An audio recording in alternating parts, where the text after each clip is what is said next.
3 minggu kemudian, Stefano bersama Jason, sementara William dan Liora mengendarai mobil masing-masing menuju ke rumah sakit untuk menjemput Tifa karena hari ini dokter sudah mengizinkannya untuk pulang. Hubungan Tifa dan William juga sudah lebih baik dari seminggu yang lalu. Awalnya Tifa benar-benar marah pada William karena apa yang telah menimpa Kak Stefan. Tapi putranya Stefano selalu membujuknya dan mengatakan tidak ada gunanya marah sekarang, karena semua telah terjadi dan sudah berlalu sejak lama, daripada membuang sesuatu yang sia-sia karena masa lalu, alangkah lebih baiknya, jika memperbaiki semuanya dan memulai dari awal, untuk masa depan yang bahagia.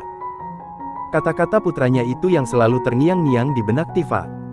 Hingga Tifa mempertimbangkan semuanya, bahwa apa yang putranya katakan sangat benar, hingga akhirnya Tifa memilih berdamai dengan masa lalu, dan mulai memaafkan semua kesalahan suaminya. Tidak mudah memang, apalagi setelah apa yang William lakukan di masa lalu. Tapi Tifa akan mencoba mengikhlaskannya, melepas semua rasa sakit yang dia rasakan pada saat itu, entah itu rasa sakit yang pernah William tujukan padanya, anaknya, maupun Kak Stefan orang yang mengorbankan segalanya untuk dia dan Stefano. "Apa ibu sudah siap?" tanya Stefano sembari merapikan barang-barang milik ibunya, sementara Jason menunggu di depan dan William sedang menemui dokter sekaligus mengurus kepulangan istrinya. Tifa tersenyum dan mengangguk kemudian meraih lalu menggenggam tangan Liora yang duduk di sampingnya. "Apa Max tidak ikut?" tanya Tifa setelah tidak melihat kehadiran putra keduanya. "Tidak Bu, Bunga mengabari jika dari semalam Max terus saja merasa mual dan muntah-muntah, apalagi jika Mengsatu membawa rumah sakit, jadi hari ini Max tidak ikut menjemput ibu dan dia bilang nanti akan mengunjungi ibu di rumah saja," kata Stefano menjelaskan apa yang tadi pagi Bunga katakan lewat telepon istrinya. "Apa mereka sudah pindah lagi ke apartemennya? Kenapa tidak terus tinggal di rumah utama saja? Seperti kamu dan istrimu, biar rumah semakin ramai, ibu kan ingin kita semua berkumpul," lirih Tifa dengan kepala menunduk. Ibu jangan sedih, bukankah sekarang Kak Vano sudah memutuskan untuk tinggal sama kita, lagian juga ada Alno juga, jadi ibu tidak perlu merasa jika rumah akan sepi. Ibu juga mengingat apa yang Kak Max katakan, jika dia dan istrinya akan sering berkunjung, lagian kita masih di kota yang sama, itu sudah keputusan Kak Max, jadi tugas kita hanya mendukungnya. Mungkin dengan begitu Kak Max bisa membuka hatinya untuk Bunga yang seminggu lalu sudah menyandang status sebagai istrinya, ucap Liora. Ya, seminggu yang lalu Max dan Bunga telah menikah. Dan dia memutuskan untuk mengajak istrinya untuk tinggal di apartemen yang belum lama dibelinya, meninggalkan kediaman utama keluarga Anderson. Sedangkan Stefano memutuskan untuk tinggal di mansion utama, agar ada yang menjaga dan menemani anak dan istrinya. Walaupun di kediamannya banyak pengawal dan pelayan, tapi Stefano berpikir jika bersama keluarga jauh lebih aman. Dan kita sama-sama tahu alasan dibalik Kak Max menikahinya. Dan biarkan mereka saling belajar untuk saling menerima, tambah Liora menjelaskan. Tifa terus saja menatap putrinya ketika putrinya itu berbicara dengan senyum lebarnya. Ternyata putri ibu sudah dewasa, bahkan sudah tahu tentang hal seperti itu, kata Tifa sambil menepuk punggung tangan Liora yang ada dalam genggamannya. Stefano tersenyum melihat dua wanita yang sangat disayanginya itu. "Apa kalian sudah siap?" tanya William yang baru saja masuk ke ruang rawat istrinya. "Ada apa ini?" tanyanya lagi yang melihat semua keluarganya tersenyum, bahkan istri dan putrinya itu berpelukan. "Tidak apa-apa, kau ingin tahu saja," jawab Tifa sembari melepaskan pelukannya. "Memang tidak boleh jika aku tahu," kata William menatap mereka satu persatu. Sudah lebih baik kita pulang sekarang, kasihan istri Vano sendirian menjaga Alno yang sedang sakit," kata Vano yang tidak tega meninggalkan istrinya terlalu lama karena menjaga anak mereka yang demam dan rewel sejak semalam, dan hanya ingin selalu bersama istrinya. Hingga hari ini Jasmine tidak ikut menjemput ibunya karena harus menemani Alno. "Cucu ibu sakit?" tanya Tifa setelah mendengar perkataan putranya. Dia memang tidak melihat menantunya ikut, karena dia mengira Jasmine tidak ikut karena nasihatnya kemarin. Tifa meminta Jasmine untuk tetap di rumah karena takut menantunya itu kelelahan karena harus bolak-balik ke rumah sakit. "Iya Bu, Alno sakit dan dari semalam dia menempel terus sama mamanya, bahkan aku pun tidak bisa hanya sekedar berdekatan dengan istriku," jawab Stefano menjelaskan. "Kamu sabar ya, memang orang tua harus sering-sering mengalah sama anak, karena anak memang perlu perhatian lebih, dan kamu juga harus memaklumi itu. Selain itu kamu juga harus memberi perhatian dan pengertian kepada istri kamu, jika kamu mengalami lagi hal seperti itu, karena menjadi dirinya tidaklah mudah, dia harus membagi waktu untuk dirinya, suaminya dan anaknya. Terkadang karena sibuk mengurus keduanya sebagai seorang istri dan ibu dia sampai tidak bisa mengurus dirinya sendiri dengan baik. Dan disitulah kamu harus mengerti sekaligus memberikan perhatian agar dia tidak merasa jika dia melakukan itu semua sendiri, masih ada kamu sebagai seorang suami yang selalu menemani dan memberi dukungan, karena hal itu saja akan membuat suasana hatinya baik, ditambah usianya yang masih muda, yang seharusnya masih menghabiskan waktu bersama temannya-temannya, sementara dia harus mengurus anak dan suaminya, apalagi kondisinya saat ini sedang hamil, yang terkadang sensitif dengan hal-hal kecil, nasihat Tifa. Stefano memperhatikan apa yang ibunya katakan, benar memang jika sekarang istrinya lebih sensitif dari sebelumnya. Iya Bu, Vano mengerti, jawabnya setelah itu. Pukul 1 siang mobil William telah sampai di pelataran mansion mewahnya. Stefano langsung turun dan berlari kecil menuju ke dalam rumah, karena ingin segera bertemu dengan Jasmine dan putranya.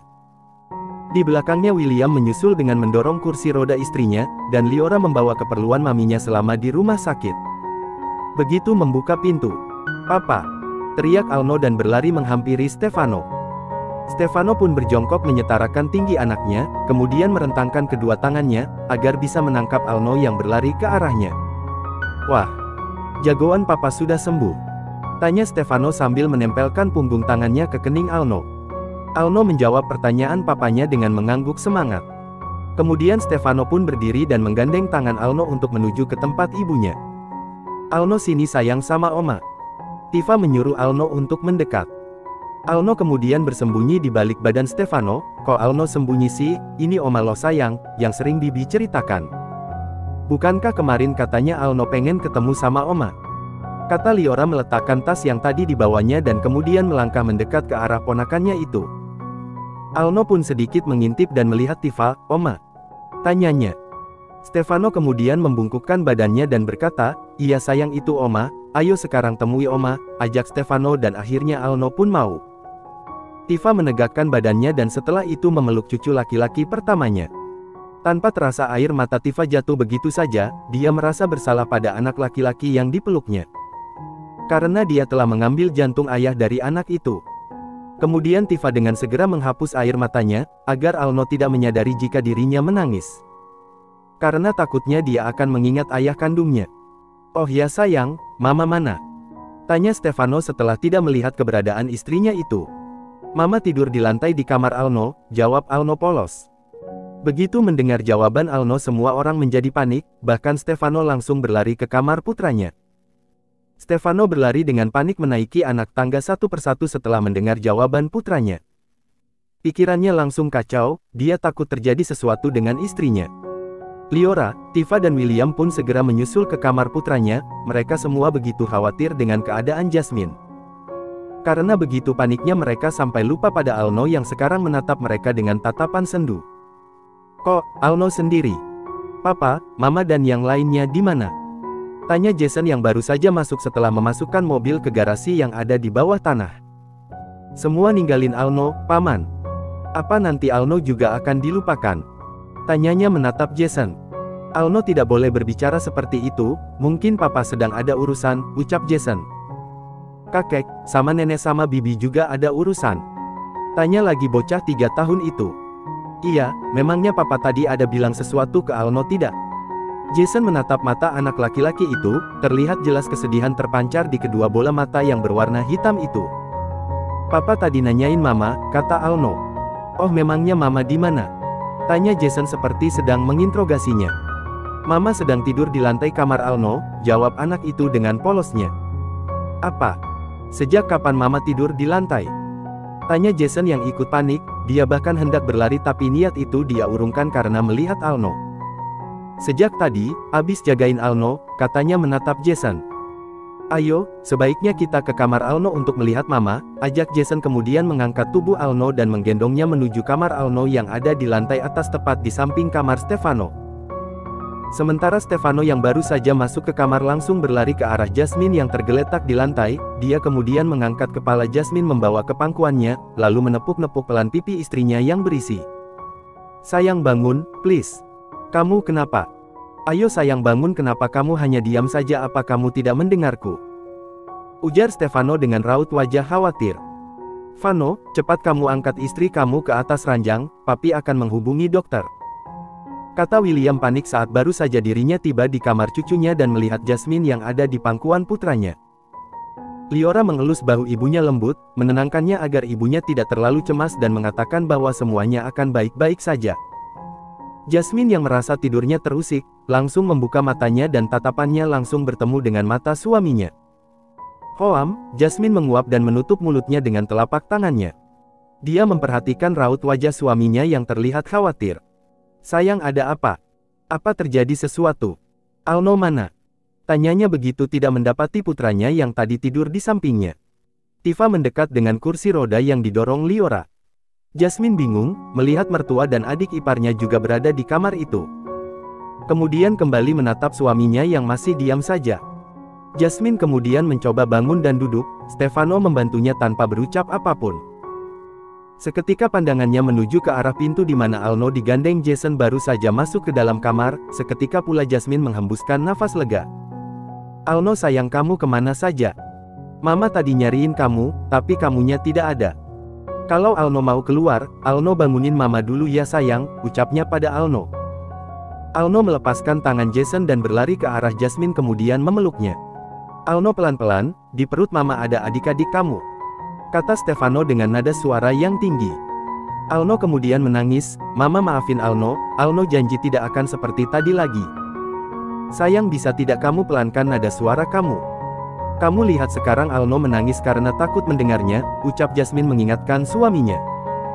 Bukannya menjawab, Stefano langsung bangun dan pergi begitu saja.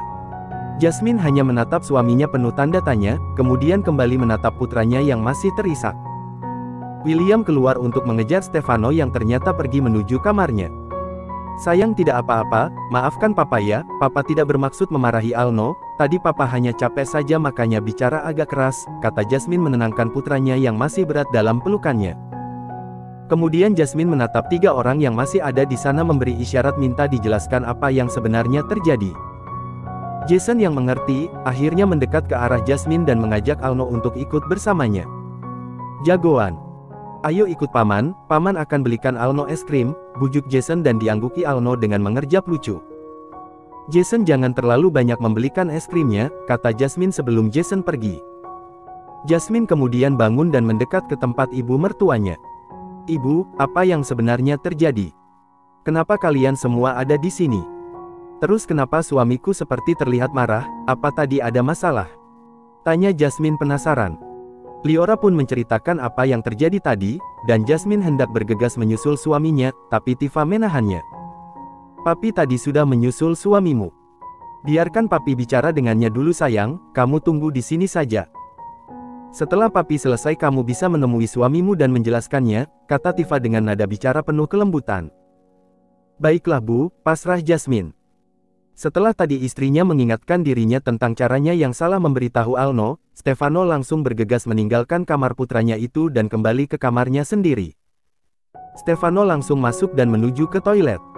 Membasuh wajahnya yang tadi dipenuhi rasa kesal di wastafel yang ada di kamar mandinya. Berharap setelah melakukan hal itu rasa kesalnya berangsur menghilang. Setelah kekesalannya sudah tidak dirasa lagi, Stefano pun keluar dan mendapati papinya duduk di atas ranjangnya. "Kemarilah nak." Perintah William menepuk sisi ranjang yang kosong untuk Stefano duduk. Stefano pun menurut dan duduk di samping papinya. "Apa yang membuatmu kesal, hingga kamu membentak Alno dan meninggalkan anak dan istrimu begitu saja?" tanya William, tapi Stefano hanya diam saja tidak menjawab pertanyaan ayahnya.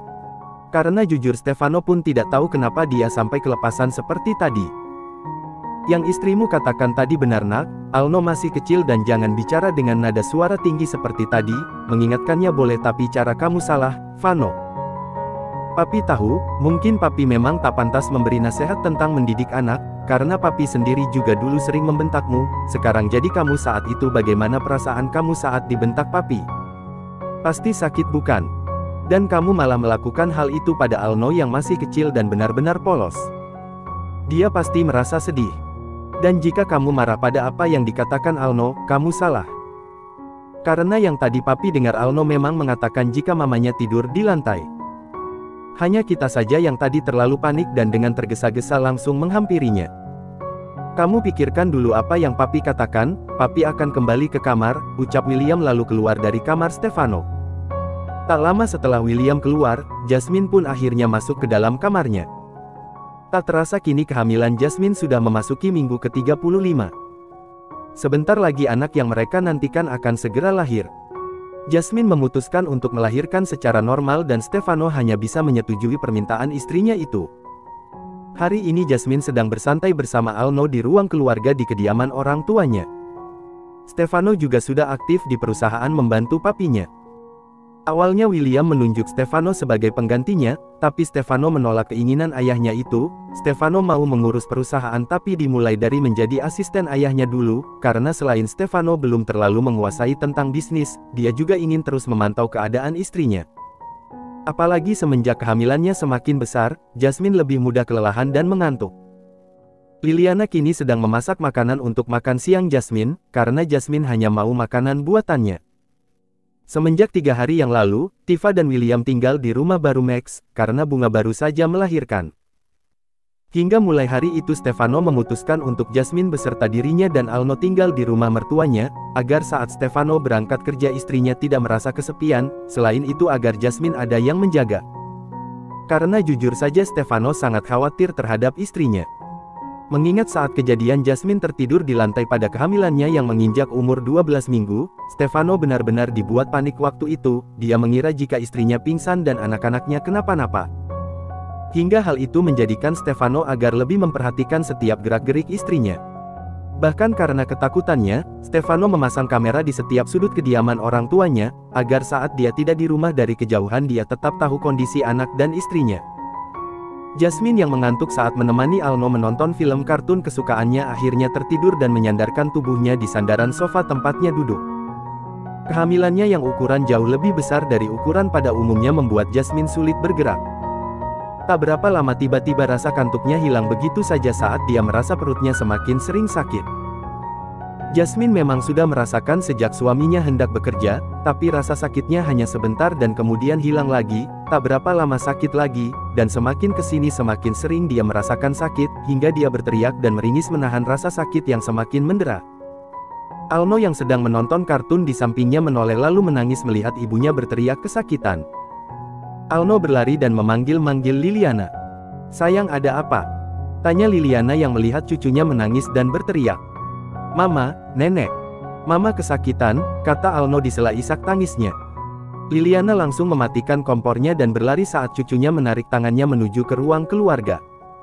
Dilihatnya Jasmine yang memegang perutnya dengan keringat bercucuran. Di tengah kesakitannya Jasmine menghembuskan nafas panjang, dan bulir keringat tampak membasahi seluruh wajahnya. Liliana mendekat. "Sayang, mungkin kamu akan melahirkan," kata Liliana mencoba tidak panik. "Alno, kamu telepon papa, bilang kalau adik bayinya mau keluar," perintah Liliana pada Alno. Alno pun dengan segera mengambil ponsel mamanya untuk menghubungi Stefano. Liliana meminta tolong pada pengawal untuk menggendong Jasmine dan pengawal yang lainnya untuk menyiapkan mobil, mengantarnya untuk membawa Jasmine ke rumah sakit.